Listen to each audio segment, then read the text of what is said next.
கிருபை நிறைந்த நல்ல ஆண்டவரே, உம்மை துதிக்கிறோம், உம்மை போற்றுகிறோம். நீர் நல்லவர், நீர் கிருபை உள்ளவர், எல்லாவற்றையும் செய்ய வல்லவர். எங்கள் மத்தியிலே நீர் வந்திருக்கிறீர், உமக்கு ஸ்தோத்திரம். இந்த நேரத்தில் எங்கள் எல்லாரையும் உம்முடைய சமூகத்தில் அர்ப்பணிக்கிறோம். கர்த்தர் பொறுப்பெடுத்துக்கொள்ளும். இந்த நேரத்தை எங்களுக்கு ஆசீர்வாதமாக மாற்றித்தார். நாங்கள் உம்முடைய வார்த்தைகளை தியானிக்கும் பொழுது நீர் எங்களோடு கூட இடைபடும்படியாய் ஜெபிக்கிறோம் ஐயா. தடைகள் எல்லாம் மாற்றுங்க, எங்களுடைய சிந்தைகளை ஒருமுகப்படுத்துங்கப்பா, எங்களுடைய எண்ணங்களை சீர்படுத்துங்க ஆண்டவரே. கண்மலை மீட்பெருமாகிய கர்த்தாவே, எங்களுடைய வாயின் வார்த்தையும் எங்களுடைய இருதயத்தின் தியானமும் உம்முடைய சமூகத்திலே பிரீதியாய் இருப்பதாக.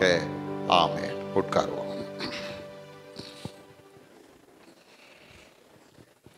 இந்த அருமையான நேரத்திலும் வந்திருக்கிற உங்கள் யாவரையும் ஆண்டவருடைய நாமத்தினாலே வாழ்த்தி வரவேற்கிறேன். ஆண்டவர் தாமே இந்த நாளுக்கும் இந்த நேரத்திற்கும் உரிய எல்லா ஆசீர்வாதங்களினாலும் உங்களை நிறைத்து வழி நடத்துவாராக. அருமையானவர்களே, இந்த நாளிலே கர்த்தருடைய கிருபை நம்மோடு கூட இருந்து நம்மை மட்டும் நடத்தி வந்திருக்கிறது. இந்த மாதத்தில் இந்த 3வது வாரத்தில் தேவ சமூகத்திலே நாம் நிற்பது கர்த்தர் நமக்கு பாராட்டி இருக்கிற கிருபை. அதற்காக ஆண்டவரை நன்றியோடு நாம் ஸ்தோத்திரிக்க கடமைப்பட்டிருக்கிறோம். இந்த தேவன் என்றென்றைக்கும் உள்ள சதா காலங்களிலும் நம்முடைய தேவன், மரண பரியந்தம் நம்மை நடத்துவார்.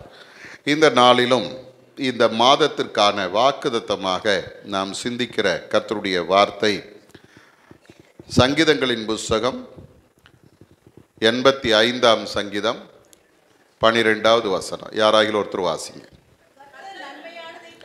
கர்த்தர் நன்மையானதை தருவார், நம்முடைய தேசமும் தன் பலனை கொடுக்கும்.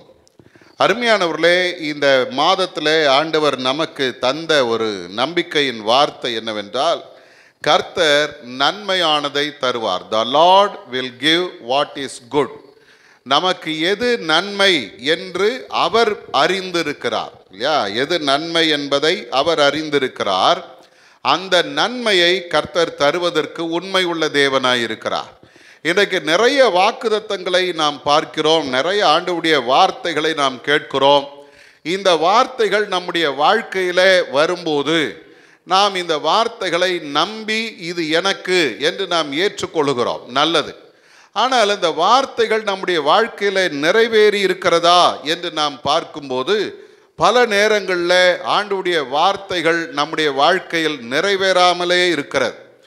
நாம் ஆண்டவருடைய வேதத்தை வாசித்து பார்ப்போமானால், வாக்கு பண்ணுகிறவர் எப்படிப்பட்டவர் என்று நாம் பார்க்கும்போது ஆண்டவருடைய வேதம் சொல்லுகிறது, வாக்கு பண்ணுகிறவர் உண்மை உள்ளவராய் இருக்கிறார், அவர் பொய் சொல்லுகிற தேவன் அல்ல. சங்கீதங்கள் எபிரேயரின் புஸ்தகத்தில் 11ஆம் அதிகாரம் 11வது வசனத்திலே நாம் பார்க்கும்போது அங்கே விசுவாசத்தை குறித்து நாம் அந்த வாக்குத்தத்தம் பண்ணின ஆண்டவரை குறித்து அங்கே பார்க்கிறோம். சாராளை குறித்து அங்கே சொல்லுகிறது, விசுவாசத்தினாலே சாராள் வாக்குத்தத்தம் பண்ணினவர் உண்மை உள்ளவர் என்று எண்ணி கற்பந்தரிக்க பலனடைந்து வயது சென்றவளாய் இருந்தும் பிள்ளை பெற்றாள் என்று நாம் இங்கே பார்க்கிறோம். அருமையானவர்களே, ரோமரின் புஸ்தகம் 4ஆம் அதிகாரத்திலே நாம் பார்க்கும்போது ஆபிரகாம் கர்த்தரை விசுவாசித்தான் என்று சொல்லி நாம் பார்க்கிறோம். ஆபிரகாம் தன்னுடைய சரீரம் செத்து போன பிறகும் வாக்குத்தத்தம் பண்ணினவர் அதை நிறைவேற்ற வல்லவராய் இருக்கிறார் என்று முழு நிச்சயமாய் நம்பினான் என்று அவரை குறித்து நாம் பார்க்கிறோம். சரி, ஆபிரகாம் நம்பினார், ஆகவே அற்புதம் நடந்ததா அப்படின்னா அது இல்லை. அதை விட இந்த இடத்துல நாம் பார்க்கிறோம், சாராள் ஆண்டவரை நம்பினாள். எப்படி நம்பினாலாம்? வாக்குத்தத்தம் பண்ணினவர் உண்மை உள்ளவர் என்று எண்ணி அவள் கற்பந்தரிக்க பலனடைந்தாள். அல்லேலூயா. அப்போ வாக்குத்தத்தம் பண்ணுகிறவர் உண்மை உள்ளவராய் இருக்கிறார். அவர் ஒரு நாளும் பொய் சொல்லுகிற தேவன் அல்ல. என்னாகமத்தின் புஸ்தகம் 23ஆம் அதிகாரத்தில் 19வது வசனத்தை நாம் பார்க்கும்போது ஆண்டவருடைய வேதம் சொல்லுகிறது, பொய் சொல்ல தேவன் ஒரு மனிதன் அல்ல, மனம் மாற அவர் ஒரு மனுபுத்திரனும் அல்ல, அவர் சொல்லியும் செய்யாது இருப்பாரா, வசனித்தும் நிறைவேற்றாது இருப்பாரா என்று சொல்லி ஆண்டவருடைய வேதம் ஒரு கேள்வியை நமக்கு முன்பாக வைக்கிறது. அருமையானவர்களே, என் ஆண்டவர் பொய் சொல்லுகிற தேவன் அல்ல. அவர் வாக்குத்தத்தம் பண்ணினால் அந்த வார்த்தை நிச்சயமாக நிறைவேறும். அது ஒரு நாளும் பொய்யாகாது. ஆகவே இந்த நேரத்தில் எசேக்கியேல் தீர்க்கதரிசியின் மூலமாய் கர்த்தர் நம்மை பார்த்து சொல்றாரு. எசேக்கியேல் 12ஆம் அதிகாரம் 25வது வசனத்தை பார்ப்பீர்களானால் அங்கே வேதம் சொல்லுகிறது, நான் கர்த்தர், நான் சொல்லுவேன், நான் சொல்லும் வார்த்தை நிறைவேறும். அருமையானவர்களே, ஆண்டவர் சொல்றார் நான் கர்த்தர். அப்படின்னா என்ன அர்த்தம்? நான் சர்வ வல்லமை உள்ளவர், நான் சர்வ அதிகாரம் உள்ளவர். என்னால செய்ய முடியாத காரியம் ஒன்றுமில்லை, எல்லாவற்றையும் என்னால செய்ய முடியும். ஆகவே நான் சொல்லுவேன், நான் சொல்லும் வார்த்தை நிறைவேறும் என்று சொல்லி ஆண்டவர் இங்கே சொல்லுகிறார். சரி, ரொம்ப சந்தோஷம். ஆண்டவர் உண்மை உள்ளவர், பொய் சொல்ல மாட்டார். அவர் சொல்லும் வார்த்தை நிறைவேறும். அவருடைய வாக்குத்தத்தங்கள் நம்முடைய வாழ்க்கையில நிறைவேறும். அவர் ஒவ்வொரு நாளும் நன்மையானதை நமக்கு தருவார் என்றெல்லாம் வேதம் நம்மை பார்த்து சொல்லும் போது நமக்கு உள்ள ஒரு கேள்வி வருகிறது. என்ன அப்படின்னா, அப்ப இன்னைய வரைக்கும் என் வாழ்க்கையில அற்புதங்கள் நடக்காமல் இருக்க காரணம் என்ன? இன்னைய வரைக்கும் ஆண்டவர் தந்த வாக்குத்தத்தங்கள் என் வாழ்க்கையில முழுமை அடையாமல் இருக்க காரணம் என்ன? ஆண்டவர் எனக்கு செய்வேன் என்று சொன்ன அற்புதங்கள் எங்கே? ஆண்டவர் என்னுடைய வாழ்க்கையில தருவேன் என்று சொன்ன நன்மைகள் எங்கே? இப்படி நிறைய கேள்விகள் நமக்குள்ள இருக்கிறது. இந்த கேள்வியை தான் வெள்ளிக்கிழமை காலையில் நான் உட்கார்ந்து கேட்டேன். உண்மையிலேயே ஆண்டவரே, உம்முடைய வாக்குத்தத்தங்கள், உம்முடைய நன்மைகள், உம்முடைய ஆசீர்வாதங்கள் எங்களுடைய வாழ்க்கையில பலிக்காமல் போக காரணம் என்ன என்று கேட்ட பொழுது ஆண்டவர் எனக்கு முன்னால காண்பித்த ஒரு வேத பகுதியைத்தான் நான் உங்களோடு கூட பகிர்ந்து கொள்ள போகிறேன். இந்த இடத்துல நாம் பார்க்கும்போது நன்மைகள் எனக்கு நடக்காமல் போக காரணம் என்ன என்ற கேள்விக்கு முதல் பதில் என்ன தெரியுங்களா? என்னாகமத்தின் புஸ்தகம் 13ஆம் அதிகாரம் 32வது வசனத்தை யாராகிலும் ஒருத்தர் வாசிங்க. என்னாகமம் 13:32. நாங்கள் போய் சுற்றி பார்த்து வந்த தேசம் தன் குடிகளை பட்சிக்கிற தேசம், நாங்கள் அதிலே கண்ட ஜனங்கள் எல்லாரும் மிகவும் பெரிய ஆட்கள். அருமையானவர்களே, இந்த இடத்துல நாம் பார்க்கும்போது இந்த இடத்துல அந்த இது கானானை வேவு பார்க்கும்படி மோசே 12 பேரை கோத்திரத்துக்கு ஒருவராக தெரிந்தெடுத்து கானானுக்குள்ளே அனுப்புகிறார். அவர்கள் 40 நாள் அந்த கானானை சுற்றி வருகிறார்கள், சுற்றி பார்க்கிறார்கள். அதில் உள்ள கனிகள் எப்படி இருக்கிறது, அதனுடைய பூமியின் தன்மை எப்படிப்பட்டது, அந்த பட்டணம் எப்படிப்பட்டது, அந்த மக்கள் எப்படிப்பட்டவர்கள் என்றெல்லாம் எல்லாவற்றையும் அவர்கள் ஆராய்ந்து பார்க்கிறார்கள். அந்த பட்டணம் செழிப்பான பட்டணம், அந்த பட்டணம் மிக மேன்மையான பட்டணமாய் இருக்கிறது. எஸ்கோல் என்கிற இடத்திலே அவர்கள் வந்த பொழுது ஒரு திராட்சை குலையை அவர்கள் வெட்டி எடுத்தார்கள். அந்த குலையை ஒரு கோலிலே மாட்டி 2 பேர் தூக்கிட்டு வர்றாங்க. அப்போ அந்த குலை எவ்வளவு பெருசாக இருந்திருக்கும் கொஞ்சம் யோசிச்சு பாருங்க. அவ்வளவு செழிப்பான ஒரு இடம். அதையெல்லாம் சுற்றி பார்த்து வந்தவர்கள் இப்போ பார்த்தீங்கன்னா இந்த இடத்துல அவர்கள் என்ன சொல்றாங்க அப்படின்னு பார்க்கும்போது, அது நல்ல தேசம்தான், ஆனால் அது தன் குடிகளை பட்சிக்கிற தேசம்.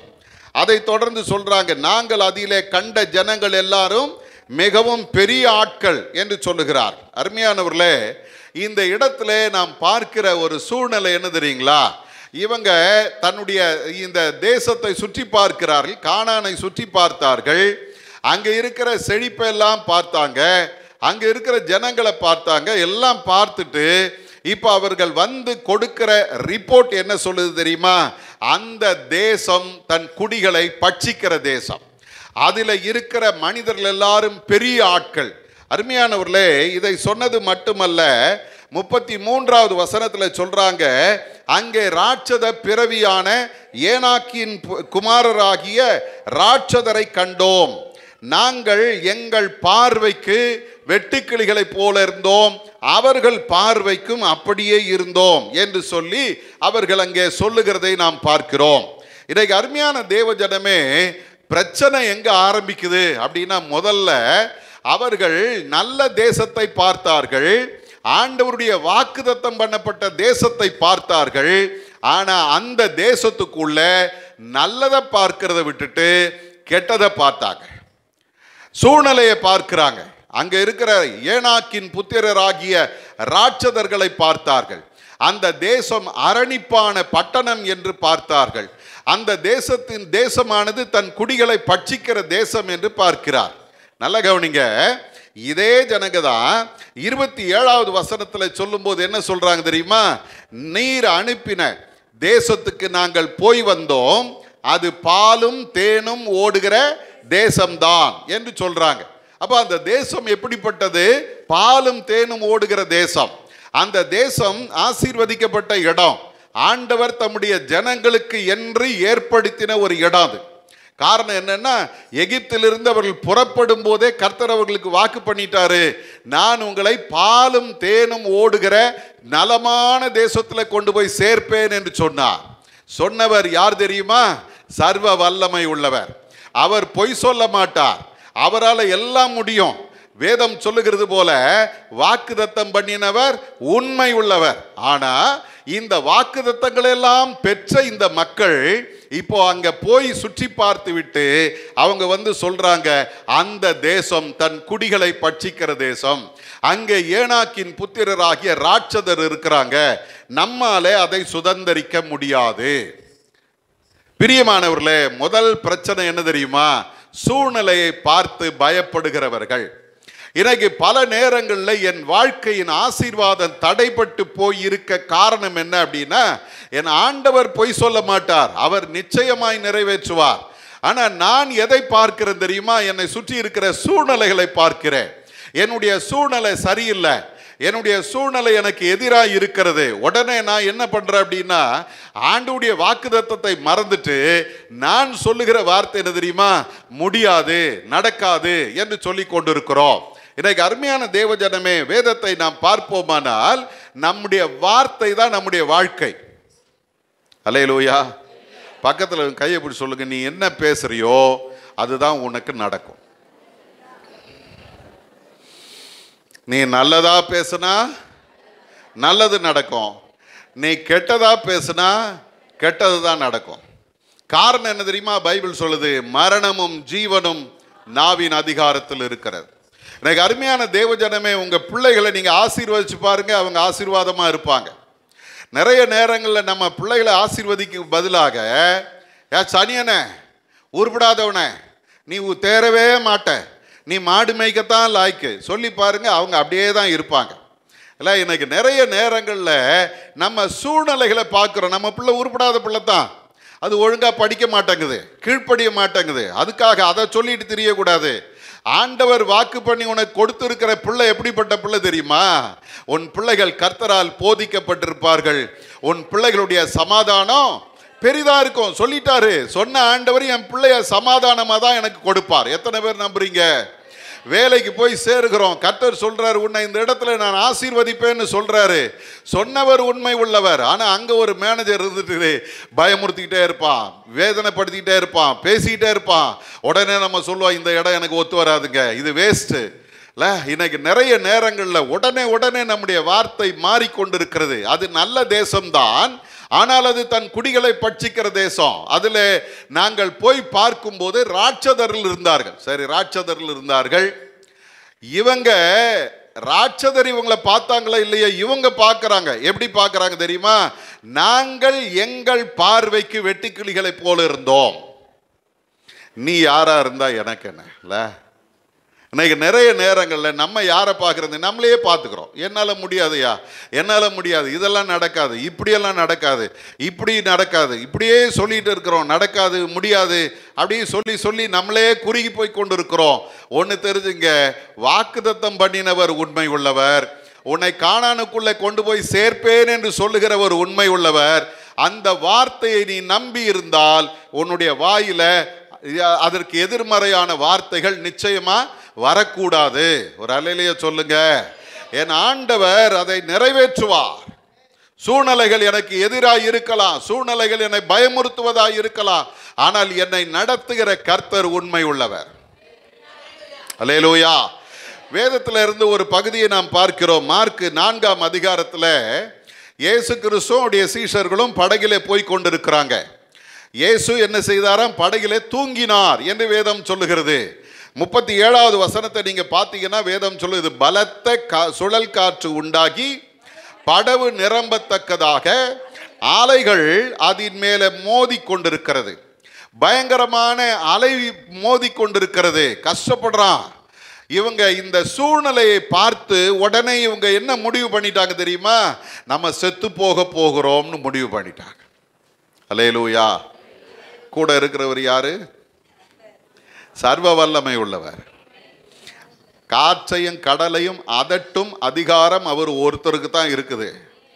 இந்த அதிகாரம் கொண்ட ஒரு ஆண்டவர் அந்த படகில இருக்கும் போதே இவங்க அவரை எழுப்பி என்ன சொல்றாங்க தெரியுமா? ஐயரே, மடிந்து போகிறோம், உமக்கு கவலை இல்லையா? மடிந்து போகிறோம், செத்து போறோம், பயங்கரமா புயல் அடிக்குது, அலை அடிக்குது, படகு போய் சேருமா சேராதான்னு தெரியல, கஷ்டமா இருக்குது, நாங்க என்ன பண்ண போகிறோம்?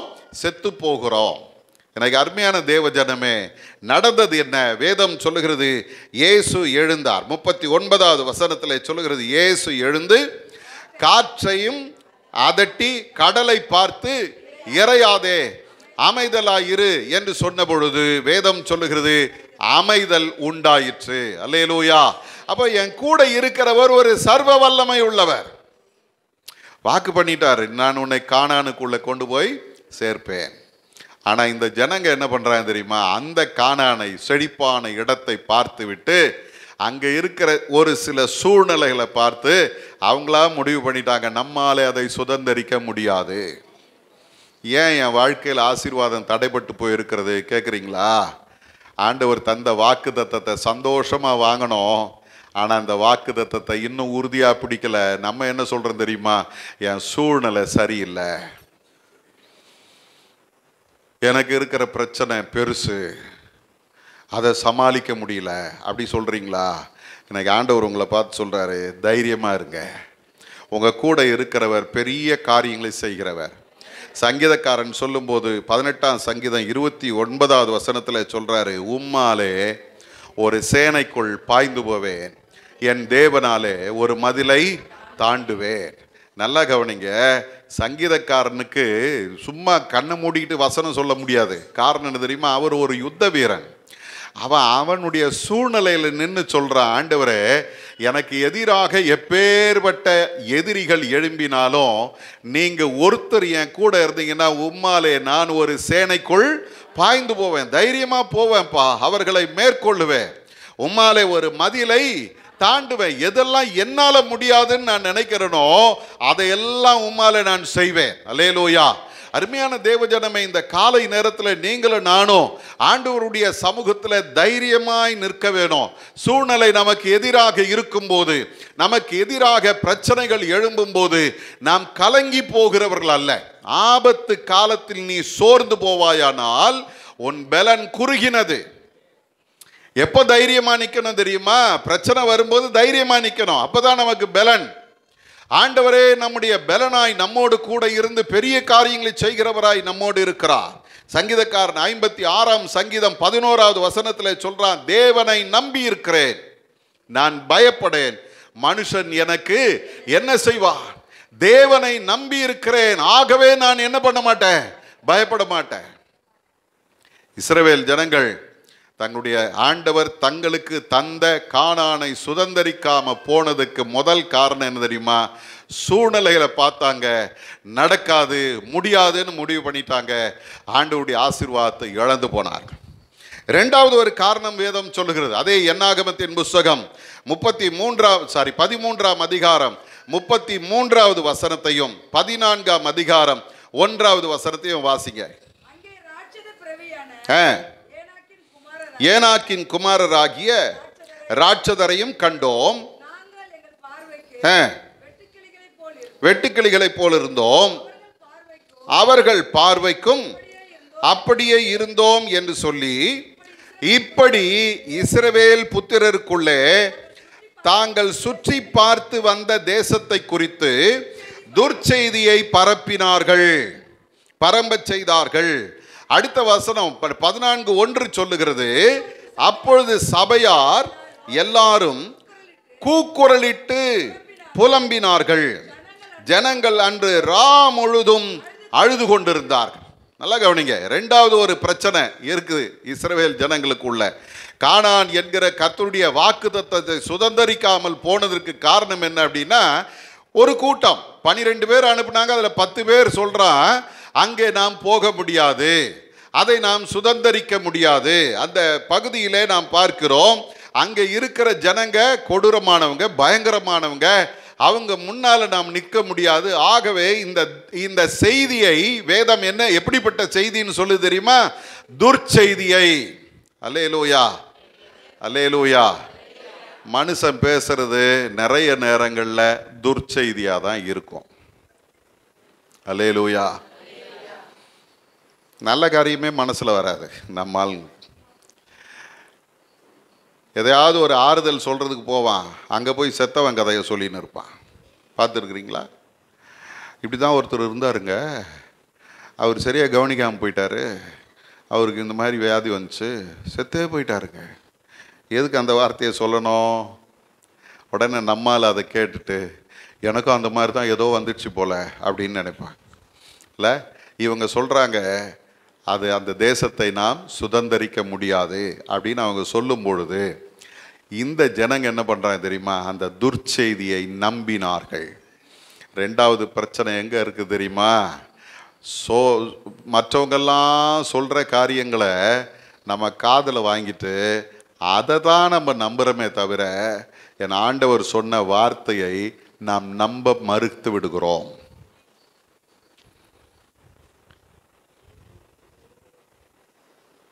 அவர் சொன்னாருங்க, அவ்வளோதான், உனக்கு இருக்கிற வியாதியில் நீ செத்தே போயிடுவேன்னு சொல்லிட்டாருங்க. இவர் சொன்னாருங்க, இப்படி சொல்லிட்டாருங்க.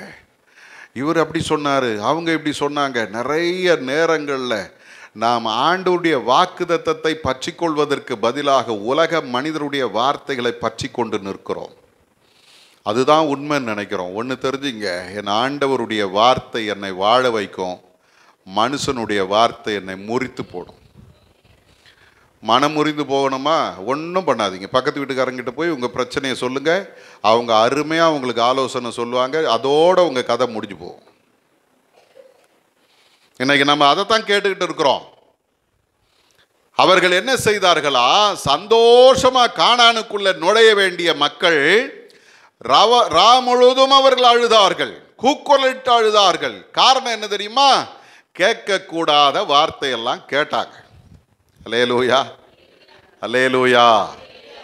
பிரசங்கி சொல்றாரு 7ஆம் அதிகாரம் 21வது வசனத்தில், சொல்லப்படும் எல்லா வார்த்தைகளையும் கவனியாதே, கவனித்தால் உன் வேலைக்காரன் உன்னை நிந்திக்கிறதையும் நீ கேட்க வேண்டியதாகும். அல்லேலூயா. எல்லாத்தையும் காதில் வாங்கக்கூடாது. அல்லேலூயா. அன்னப்பறவைன்னு ஒன்று இருக்குது. அது என்ன பண்ணுமா? பாலில் தண்ணி கலந்து கொடுத்தாலும் அது தண்ணியை விட்டுட்டு பாலை மட்டும் குடிக்குமா. அது எந்த அளவுக்கு உண்மைன்னு நமக்கு தெரியாது, ஆனால் சொல்லுவாங்க இல்லை. அது மாதிரி 1000 பேர் 1000 பேசலாம். என் காதில் போகிற காரியம் எதுவாக இருக்கணும் தெரியுமா? என் ஆண்டவருடைய வார்த்தையாக மட்டும்தான் இருக்கணும். அல்லேலூயா. எல்லாத்தையும் காதில் போட்டுக்கிட்டு ஐயோ இவங்க இப்படி சொன்னாங்களே, இவங்க இப்படி சொன்னாங்களே, நைட்டெல்லாம் தூங்காமல் உட்கார்ந்து இருக்கிற ஆட்கள் இங்கே உட்கார்ந்து இருக்கிறீங்க. நிறைய காரியங்களை நீ மனதில் போட்டுக் கொள்கிறாய். அவங்க சொல்லிட்டாங்க, இவங்க இப்படி பேசிட்டாங்க, இவங்க என்ன திட்டாங்க, இவங்க எனக்கு எதிராக பேசிட்டாங்க. இதெல்லாம் மனதில் போட்டு குழப்பிட்டு இருக்கிறோம். ஆண்டவர் தருகிற சமாதானத்தை நாம் இழந்து போய் கொண்டு இருக்கிறோம். இன்னைக்கு ஆண்டவர் உங்களை பார்த்து சொல்றாரு, கேட்காத. 2 ராஜாக்களின் புஸ்தகத்தில் அருமையான ஒரு காரியத்தை வேதம் நமக்கு கற்றுத் தருகிறது. 2ஆம் அதிகாரத்துக்கு வந்தீங்கன்னா அங்கே எலியா எடுத்துக்கொள்ளப்படுகிற ஒரு காலம் வந்தது. அப்போ எலியா எடுத்துக்கொள்ளப்படும் காலம் வந்த பொழுது இந்த எலியா எலிசாவை பார்த்து சொல்றாரு, நீ இங்கே இரு, நான் பெத்தேல் மட்டும் போயிட்டு வர்றேன் அப்படின்னு கிளம்புறார். ஆனால் இந்த எலிசா என்ன செய்கிறான் தெரியுமா? இல்லை ஆண்டவனே, உம்மை நான் விடமாட்டேன், உம்மோடு கூட நான் வருவேன் அப்படின்னு கிளம்பிட்டார். இப்படி போகும்போது பார்த்தீங்கன்னா நடுவில் 3வது வசனத்தை வாசிங்க. 2 ராஜாக்கள் 2:3. அப்பொழுது பெத்தேலில் இருந்த தீர்க்கதரிசிகளின் புத்திரர் எலிசாவினிடத்தில் வந்து, இன்றைக்கு கர்த்தர் உனக்கு தலைமையாய் இருக்கிற உன் எஜமானை உன்னை விட்டு எடுத்துக்கொள்வார் என்பது உனக்கு தெரியுமா என்றார்கள். அதற்கு அவன், எனக்கு தெரியும், நீங்கள் தெரியும், சும்மா இருங்கள் என்றார். நல்லா கவனிங்க, இந்த எலிசாவினுடைய வாழ்க்கையில் நாம் பார்க்கிற ஒரு காரியம் என்ன தெரியுங்களா? எலியா பரலோகத்துக்கு எடுத்துக்கொள்ளப்பட போகிறான். இப்போ எலியாவினுடைய மொத்த நோக்கமும் எப்படி இருக்கு தெரியுமா? எலிசாவை எங்கேயாவது கழட்டி போயிடணும், இவனை கூட கூட்டிட்டு போகிற மனநிலையில் எலியா இல்லை. ஆனால் எலிசா எப்படிப்பட்டவன் தெரியுமா? இந்த மனுஷன் எங்கே போனாலும் இவனை விட மாட்டேன், இவன் கூடவே நான் போகணும், இவனுடைய வல்லமையில் எனக்கு 2 மடங்கு வல்லமை வேணும், அந்த வைராக்கியத்தோட போய்கிட்டு இருக்கிறான். இப்போ பாருங்க, பெத்தேலுக்கு போன உடனே ஒரு கூட்டம் வருது. அவர்கள் யார் அப்படின்னா ரொம்ப மோசமானவங்களாம் கிடையாது, அவங்க தீர்க்கதரிசிகளின் புத்திரர், தீர்க்க தரிசனம் சொல்றவங்க. அவங்க வந்து இந்த எலிசாவினிடத்தில் கேட்குறாங்க, உன் தலைமையா இருக்கிற உன் எலியாவை கர்த்தர் எடுத்துக்கொள்ள போகிறார், உனக்கு தெரியுமா அப்படின்னு கேட்குறாங்க. அருமையானவர்களே, இந்த தீர்க்கதரிசிகளின் புத்திரர்கள் வந்து உன்னுடைய தலைவனை கர்த்தர் எடுத்துக்கொள்ள போகிறார்னு சொல்லும்போது அதை பற்றின எந்த காரியத்தையும் அவன் அவங்க கிட்ட பேசல. அல்லேலூயா, அல்லேலூயா. ஒன்றுமே பேசலை. அவன் என்ன சொல்கிறான் தெரியுமா? எனக்கு தெரியும், சும்மா இருங்கன்றான். அப்படின்னா என்ன அர்த்தம்? நீங்கள் சொல்லி நான் தெரிஞ்சிக்க வேண்டிய அவசியம் கிடையாது, என் எஜமானனை மட்டுமே நான் பின்பற்றி போவேன். அல்லேலூயா. அப்படியா? இன்னைக்கா? எப்போ? எப்படி உனக்கு தெரியும்? இந்த கேள்வி அவன் கேட்டுக்கிட்டு இருந்தான்னு வச்சுங்களேன், ஏலியா என்னைக்கே போயிட்டு இருப்பான். அவன் கேட்கல. அவனுடைய நோக்கம் என்ன தெரியுமா? எனக்கு உரியதை நான் பற்றி கொள்ள வேணும். அல்லேலூயா.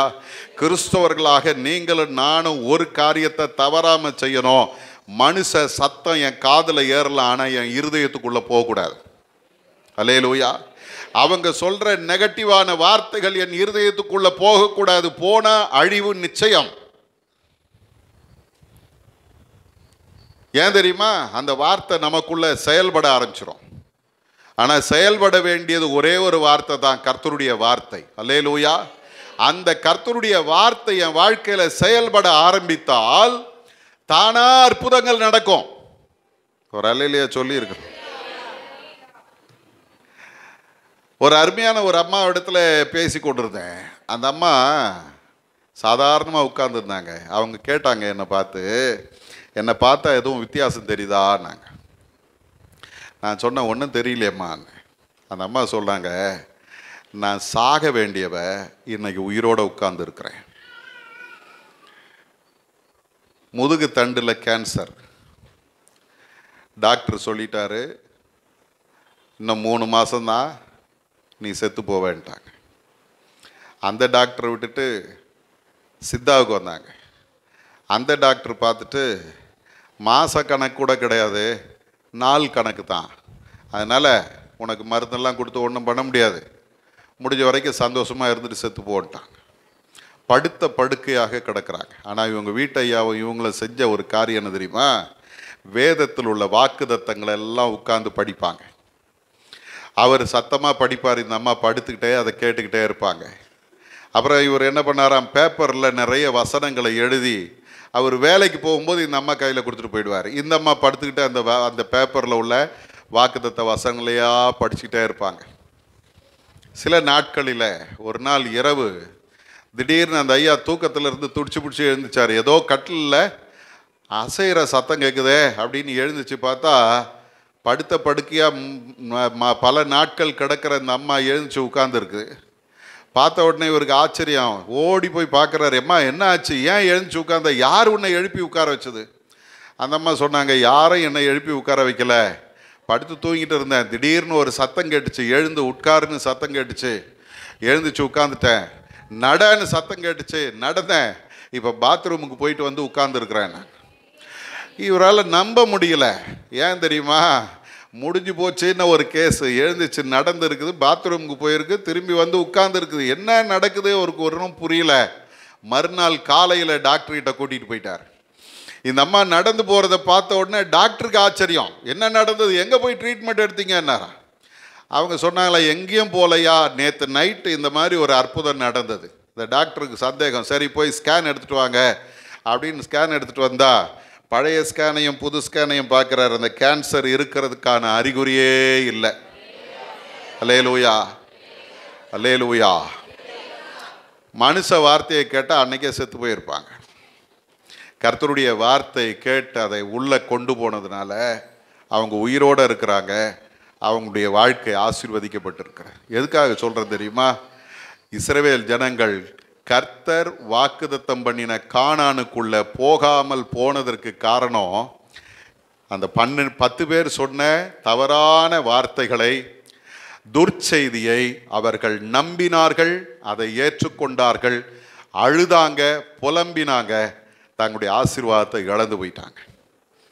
எனக்கு ஆண்டவருடைய வேதம் சொல்லுகிறது, நாசியிலே சுவாசமுள்ள மனுஷனை நம்புவதை விட்டு விடுங்கள், எண்ணப்படுவதற்கு அவன் எம்மாத்திரம். அல்லேலூயா. எவ்வளவு பெரிய ஆளாக இருந்தாலும் அவங்க சொல்கிற வார்த்தையை இந்த காதில் வாங்கி இந்த காதில் விட்டுருங்க. ஆனால் நம்ம என்ன சொல்கிறோம் செய்கிறோம் தெரியுமா? ஆண்டுடைய வார்த்தையை தான் இந்த காதில் வாங்கி இந்த காதில் விட்டு அப்படியே வெளியே போகும்போது மறந்துட்டு போயிடும். போன வாரம் என்ன பிரசங்கம் பண்ண கேட்டால் பாதி பேருக்கு தெரியாது. ஆனால் இங்கே உட்கார்ந்து அல்லேலூயா போட்டிருப்பாங்க பாருங்க, அவ்வளோ அருமையாக போட்டிருப்பாங்க. வசனம் எங்கே போகலை? உள்ளே போகலை. ஆகவே கர்த்தருடைய ஆசீர்வாதம், அற்புதம் என் வாழ்க்கையில் நடக்கலை. முதல் என்னது? சூழ்நிலை கண்டு பயந்தார்கள். 2வது மனிதனுடைய வார்த்தையை நம்பினார்கள். 3வது நடந்தது என்ன தெரியுங்களா? என்னாகமத்தின் புஸ்தகம் 14ஆம் அதிகாரம் 4வது வசனத்தை வாசிங்க. பின்பு அவர்கள், நாம் ஒரு தலைவனை ஏற்படுத்தி கொண்டு எகிப்துக்கு திரும்பி போவோம் வாருங்கள் என்று ஒருவரோடு ஒருவர் சொல்லிக் கொண்டார்கள். 3வது ஒரு காரியம் என்ன அப்படின்னா, இவங்களுக்கு காரியம் நடக்காது அப்படின்னு இவங்களா முடிவு பண்ணி இப்போ அடுத்தது ஒரு முடிவு எடுக்கிறாங்க. என்ன தெரியுமா? நாம் திரும்ப எங்கே போவோம்? எகிப்துக்கு போவோம். ஏன் எகிப்துக்கு போற? அங்கே செழிப்பு உண்டு. எகிப்தில் எல்லாம் கிடைக்கும். எகிப்தில் எந்த குறைவும் இல்லை, நல்லா சாப்பிட்டாங்க. காரணம் என்ன தெரியுமா? வேதம் சொல்லுகிறது, அங்கே சாப்பிட்ட சாப்பாடு வனாந்தரத்தில் வரைக்கும் இவங்க அதை மறக்கவே இல்லை. இந்த ஜனங்களை பற்றி ஆண்டவர் தெரிஞ்சு வச்சிருந்தார்.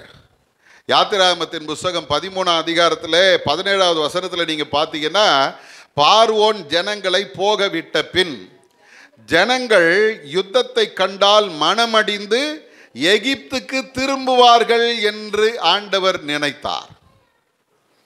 அப்போ இவங்களை பற்றி தெரியுது. ஏதாவது ஒரு குறை வந்துச்சுன்னா உடனே என்ன பண்ணுவாங்க? எகிப்துக்கு போயிடுவாங்க. ஒன்றும் இல்லைங்க, எதிர்பார்த்தது நடக்கலைன்னு வச்சுங்களேன். நம்ம ஆளுங்க முதல்ல கையை வைக்கிறது எங்கே தெரியுமா? கோயிலுக்கு நான் வரமாட்டேன். ஏன் கோயிலுக்கு வரல? அட போயா, என்ன ஆண்டவர் செஞ்சிட்டாருன்னு நான் கோயிலுக்கு வரணும்? என்ன நடந்துச்சு எனக்கு? ஜெபம் பண்ண மாட்டேன். இனிமேல் என்ன பண்ண மாட்டேன்? இனிமேல் பைபிள் படிக்க மாட்டேன். பைபிளை தூக்கி ஓரம் வச்சிடுறது. நீ பைபிள் படிக்கலைன்னா அவருக்கு ஏதாவது பிரச்சனையா? பேசுங்களேன். நீ கோயிலுக்கு வரலன்னா அவரு என்ன பிச்சைக்காரன் ஆகிடுவாரா? நீ ஜெபம் பண்ணலன்னா அவருக்கு ரொம்ப கஷ்டமாக போயிடுமா? ஒன்றும் கிடையாது. பாதிக்கப்பட போகிறது யார் தெரியுமா? நாம தான். இன்னைக்கு ஒன்று தெரிஞ்சுங்க, இந்த எகிப்து ஆபிரகாம் காலத்திலிருந்தே ஒரு பெரிய நம்பிக்கையின் நகரமாய் இருந்தது. ஏன் தெரியுங்களா? அதில் நைல் நதி ஓடுது, வருஷம் முழுவதும் தண்ணி இருக்கும். ஆகவே அவர்கள் விவசாயத்தில் சிறந்த மக்கள், கலைகளிலே சிறந்த இடம். அந்த அந்த அந்த எகிப்து என்பது அந்த நாட்களிலே ஒரு தலை சிறந்த நகரமாக இருந்தது. அங்கே போயிட்டா யார் வேணாலும் வாழ்ந்துடலாம், அப்படிப்பட்ட ஒரு சூழ்நிலை. அதனால தான் பஞ்சம் வந்த உடனே ஆபிரகாம் எகிப்துக்கு போனான். பஞ்சம் வந்த உடனே ஈசாக்கு எகிப்துக்கு போக மனதாக இருந்தான். பஞ்சம் வந்த உடனே இஸ்ரவேலர்கள் இல்லை, யோசேப்பு ஏற்கனவே எகிப்தில் இருக்கிறாரு, இவங்க கேள்விப்படுறாங்க, எகிப்திலே தானியம் உண்டாயிருக்கிறது என்று கேள்விப்பட்டு இவர்கள் எகிப்துக்கு போனார்கள். இப்போ பாருங்க, எகிப்து எகிப்து எகிப்துன்னு தேவைக்கு ஓடின இந்த மக்கள் கடைசியா அங்க போய் சிக்கினாங்க. எப்படி சிக்கினாங்க தெரியுமா? அடிமையாக சிக்கினார்கள். எகிப்து செழிப்பான இடம்தான், ஆனா அதுக்கு பின்னால ஒரு காரியம் இருக்குது. என்ன தெரியுமா? அது அடிமைத்தனத்தின் இடம். இப்ப கொஞ்சம் இந்த மக்களை யோசிச்சு பாருங்களேன். இவன் சும்மா ஒண்ணு அங்க உட்கார்ந்து சாப்பிடல, அடிமாட்டு வேலை செஞ்சான். அவர்கள் ஆலோட்டிகளின் நிமித்தம் அடிக்கப்பட்டார்கள், துன்புறுத்தப்பட்டார்கள். அவர்கள் வாழ்க்கை கசந்து போனது.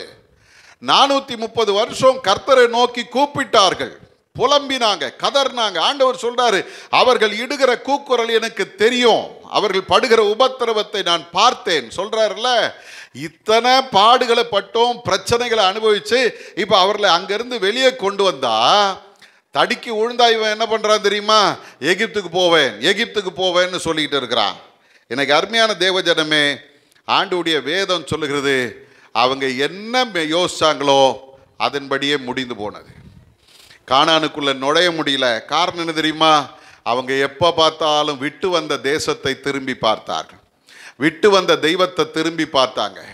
எனக்கு அருமையான தேவஜனமே, ஒரு அருமையான சகோதரின் இடத்துல பேசி கொண்டிருக்கும் போது சொன்னார், ஐயா என் வாழ்க்கையில் ஒரு பிரச்சனை நீங்காமல் இருக்குதுயா.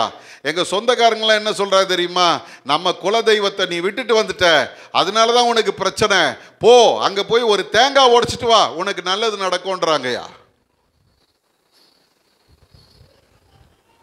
ஒரு தேங்காய் உடைச்சா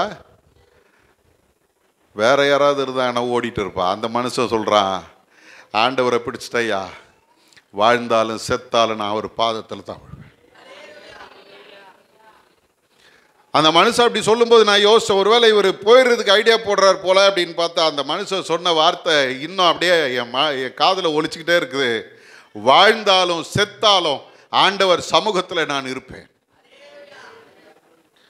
ரூத்தை பாருங்க, அந்த அம்மா ஒரு முடிவு எடுத்தாங்க, என் ஜனத்தை விட்டுடுறேன், என் தெய்வத்தை விட்டுடுறேன், என்னுடைய தேசத்தை விட்டுடுறேன். நகோமியை பார்த்து சொல்றாங்க, உன் ஜனம் என்னுடைய ஜனம், உன்னுடைய தேவன் என்னுடைய தேவன், நீ எங்கே மரிக்கிறாயோ அங்கே நான் மரிப்பேன்.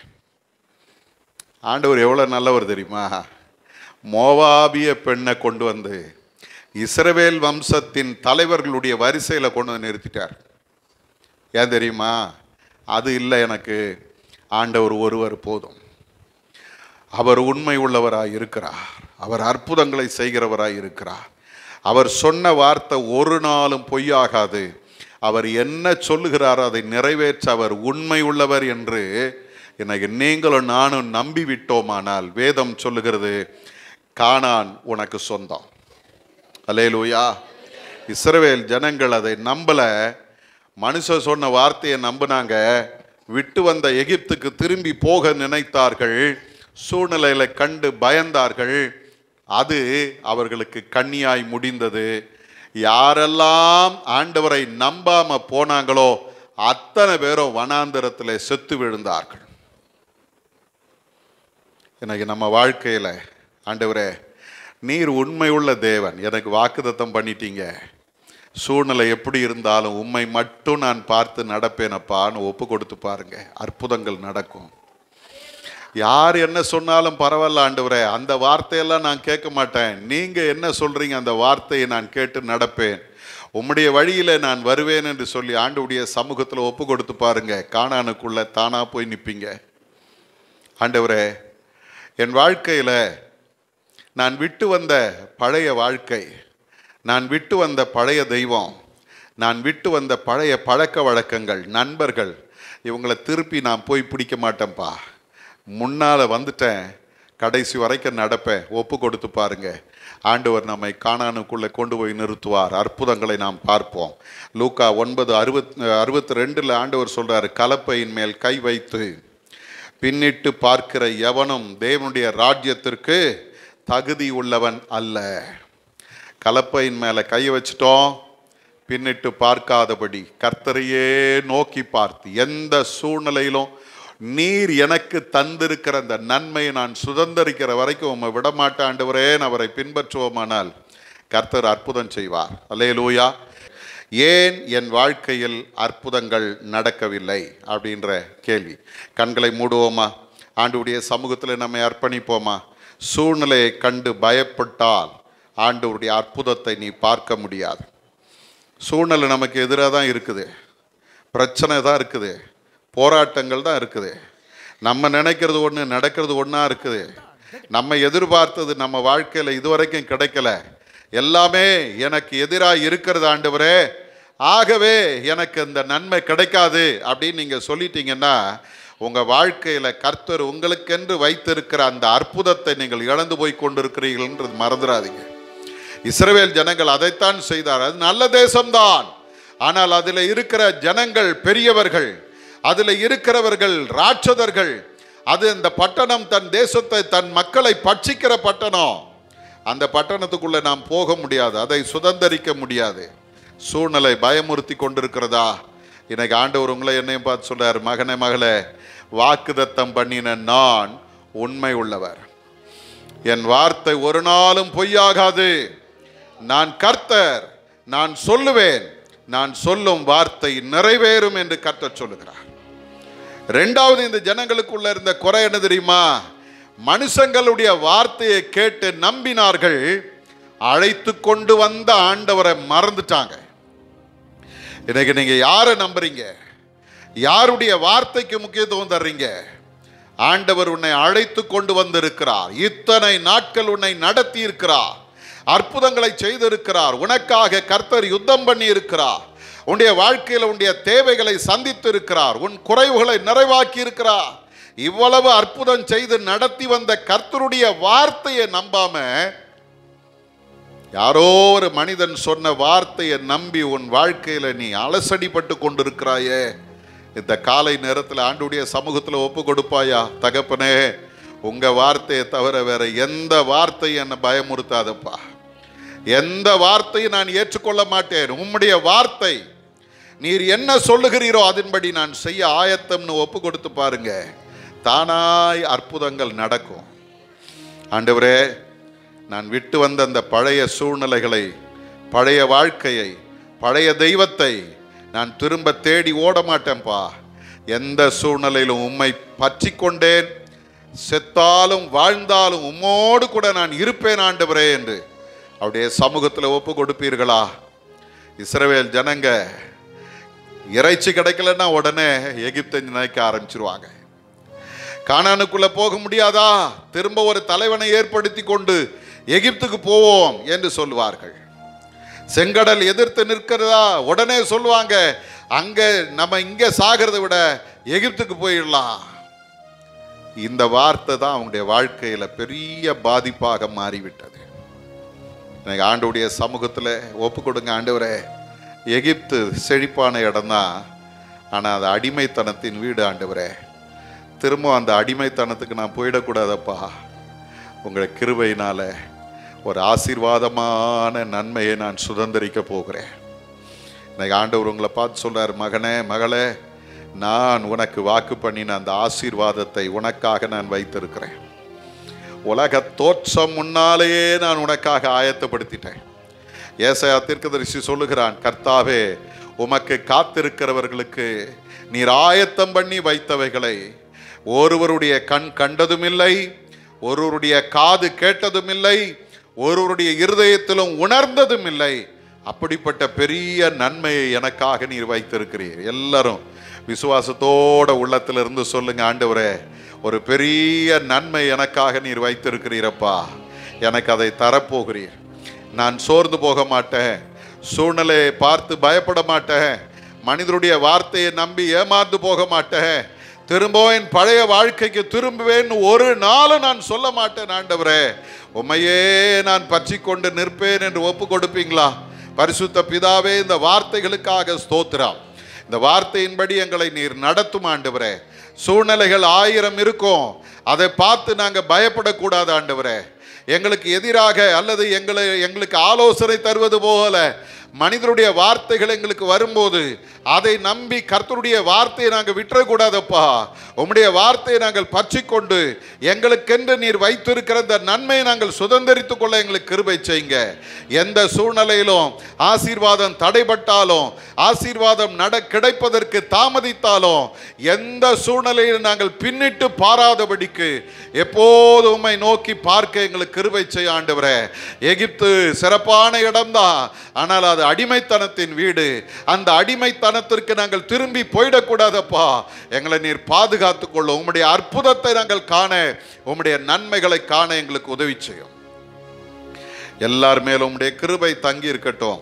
தொடர்ந்து வருகிற நாட்களில் ஒவ்வொருடைய வாழ்விலும் நீர் செய்ய போகிற நன்மைக்காக, அற்புதத்துக்காக உமக்கு ஸ்தோத்திரம். விடுதலை தாரும். இயேசுவின் மூலம் ஜெபிக்கிறோம் பிதாவே. ஆமென், ஆமென்.